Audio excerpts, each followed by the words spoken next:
Good evening students, welcome to SRS IAS and law academy. आज की जो हमारी करंट अफेयर की न्यूज़ होगी ये साइंस एंड टेक से रिलेटेड होगी और आज का जो हमारा टॉपिक है वो है नाविक इंटीग्रेशन इन स्मार्टफोन्स। तो जैसा कि आपको हेडिंग से पता चल ही गया होगा कि जो आपका नाविक सिस्टम जो है अब उसको स्मार्टफोन्स जो है उसमें लॉन्च किया जा रहा है। तो जो ministry of electronics and information technology जो है माइटी, वो प्लान कर रही है कि जो नाविक सिस्टम जो है उसको मैंडेटरी कर देना चाहिए सारी मोबाइल डिवाइसेस में। और जो मोबाइल डिवाइसेस के साथ जो दूसरी डिवाइसेस आती हैं जैसे आपकी स्मार्ट वॉचेस जो होती हैं उसमें भी जो है इसको मैंडेटरी जो है वो कर देना चाहिए। जैसा कि आपको पता है कि रिसेंटली आईफोन 15 जो है वो लॉन्च होने जा रहा है। तो उसमें भी जो है ये आपका एप्पल जो आईफोन 15 जो होगा उसमें भी जो है ये जो आपका नाविक जो है उसको इंटीग्रेट किया गया है। जो उसमें नेविगेशन सिस्टम यूज होगा वो भी नाविक का ही होगा। उसी के साथ साथ ये जो इंडिया का जो नाविक सिस्टम है इसका जो है इंटेंट जो है वो ये नहीं है कि जो दूसरे ग्लोबल नेविगेशन सिस्टम जो है उनको रिप्लेस करना है, बल्कि इसका इंटेंट तो ये है कि उनको जो है कॉम्प्लीमेंट जो है वो करना है। अब गवर्नमेंट के क्या क्या प्लान्स हैं नाविक इंटीग्रेशन को लेके वो देख लेते हैं।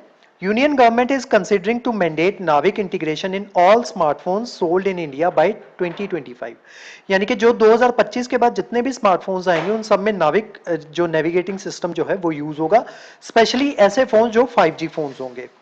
उसी के साथ साथ जो मैन्युफैक्चरर्स जो हैं उनको जो है प्रोडक्शन लिंक इंसेंटिव्स जो है वो भी प्रोवाइड करवाए जाएंगे ताकि वो जो है अपनी चिप्स जो है ऐसी चिप्स जो है वो यूज कर सके जिनमें नाविक टेक्नोलॉजी जो है वो सपोर्ट करती हो। जिससे क्या होगा कि जो हमारी डोमेस्टिक चिप डिजाइन और प्रोडक्शन जो है उसको भी फॉस्टर जो है वो भी फॉस्टर जो है वो होगा। To bolster Navik's adoption, ISRO has launched second generation navigation satellites in May 2023। तो हमने क्लास जो है इसके ऊपर बनाई थी कि मई 2023 में जब जो इसरो जो है उन्होंने नाविक को सपोर्ट करने के लिए अपनी कुछ सैटेलाइट्स जो है उनको लॉन्च किया था।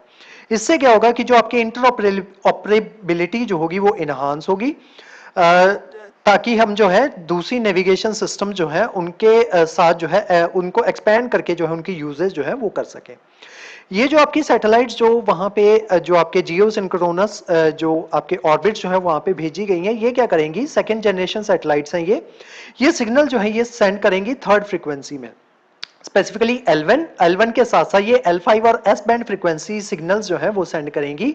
जो एग्जिस्टिंग सैटेलाइट जो है वो ये वाले सिग्नल जो है ये प्रोवाइड करवाएंगी। अब ये जो L1 सिग्नल्स होते हैं ये स्पेसिफिकली यूज होते हैं ग्लोबल पोजिशनिंग सिस्टम में। जो यूएसए जो सिग्नल्स यूज करता है वो L1 फ्रीक्वेंसी के सिग्नल जो है ये यूज करता है।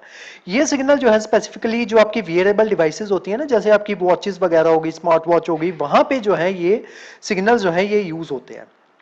This strategic move aligned with India's aspiration to establish technological sovereignty। तो हमारे इंडिया में जो है इससे क्या होगा, टेक्नोलॉजिकल सॉवरेनिटी जो है वो भी एस्टेब्लिश होगी और जो इंडिया जो है वो इमर्ज करेगा as a dominant space faring nation. अब नेविगेशन जो विद इंडियन कंसल्टेशन इसके बारे में देख लेते हैं। India's Navik is an independent navigation satellite system developed by ISRO जो ऑपरेशनल हुआ था 2018 में। It is providing an accurate real-time positioning and timing service over India and region extending approximately 1500 kilometre around the India mainland। तो India से 1500 kilometre आगे तक का भी ये जो है पोजीशनिंग जो है, रियल टाइम पोजीशनिंग जो है वो एक्यूरेटली प्रोवाइड करवाता है नाविक system. It is designed with consultation of 7 satellites and a network of ground station operating 24/7। तो 7 टोटल इसमें 8 सैटेलाइट्स जो है वो यूज की गई हैं, लेकिन जो ओवरऑल 7 सैटेलाइट जो है ये वर्किंग कंडीशन में जो है रियल टाइम में जो है वो वर्क करती हैं। इन 7 में से 3 सैटेलाइट जो है उनको जियो सिंक्रोनस जियो स्टेशनरी ऑर्बिट जो है वहां पे उनको जो है एस्टेब्लिश किया गया है और जो 4 सैटेलाइट जो है उनको जियो सिंक्रोनस ऑर्बिट में प्लेस जो है वो किया गया है। अब इसको रिकॉग्निशन जो है आईएमओ के द्वारा, इंटरनेशनल मैरीटाइम ऑर्गेनाइजेशन के द्वारा नाविक जो है उसको जो है रिकॉग्निशन जो है वो मिली हुई है। ये रिकॉग्निशन इसको मिल गई थी 2020 में ही। अब इसके पोटेंशियल यूज जो है वो क्या क्या हो सकते हैं। सबसे पहले ये जो है टेरेस्ट्रियल एरिया और मैरीन नेविगेशन जो है वो प्रोवाइड करवाएगा। डिजास्टर मैनेजमेंट जो है में जो है ये मदद करेगा। पहले ही जो ये जो है इंफॉर्मेशन जो है बहुत सी नेचुरल डिजास्टर्स की इंफॉर्मेशन जो है वो पहले से प्रोवाइड करवा दिया करेगा। उसी के साथ साथ व्हीकल ट्रैकिंग करने में काफ़ी मदद जो है वो मिलेगी। हम अपने मोबाइल फोन्स जो है उनमें इसको जो है इंटीग्रेट कर पाएंगे। प्रिसाइज टाइमिंग जो है वो प्रोवाइड करवा पाएगा। हमारे जो पावर ग्रिड जो हैं और जो हमारे एटीएम जो है उनको प्रिसाइज टाइमिंग वो प्रोवाइड करवाएगा। और उसी के साथ साथ मैपिंग और जियोडेटिक डेटा कैप्चर जो है ये भी जो है इन सैटेलाइट्स की मदद से जो है वो किया जा सकेगा। अब दूसरे नेविगेशन सिस्टम जो हैं जो ऑल ओवर वर्ल्ड में जो ग्लोबल नेविगेशन सिस्टम जो हैं वो देख लेते हैं। तो 4 हमारे ग्लोबल नेविगेशन सिस्टम्स हैं जो कि मेनली जो फेमस है वो वाले। सबसे पहला आपका जीपीएस जो कि यूएसए के द्वारा जो है डेवलप किया गया है। सेकंड है आपका ग्लोनास, ये रशिया के द्वारा डेवलप किया गया है। थर्ड आपका गैलीलियो, ये यूरोपियन यूनियन के द्वारा। और बाइडू ये जो है ये चाइना के द्वारा जो है ये डेवलप किया गया है।